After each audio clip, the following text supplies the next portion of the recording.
こんにちは。私はヘラマンタイトンで鉄道市場のセールスリーダーをしています前原浩二と申します。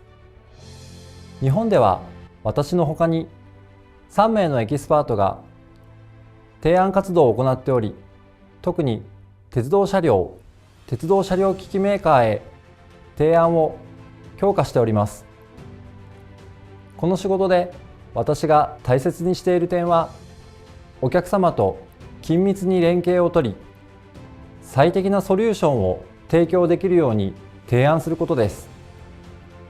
私は定期的に生産現場を訪問し、お客様の困りごとを聞くように心がけています。生産現場で直接作業される方のお声に耳を傾け、観察することで次のビジネスチャンスが生まれると考えています。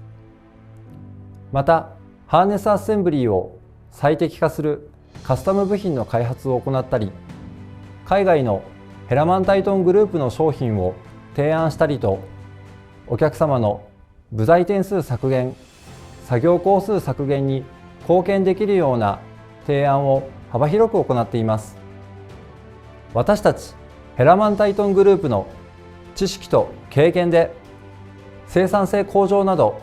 お客様の作業現場に改革をもたらすことが私たちの誇りとやりがいです。些細なことでも構いません。お困りのことや改善されたいことなどありましたら、お気軽に私どもへご連絡ください。お客様のお役に立てることが私たちの何よりの喜びです。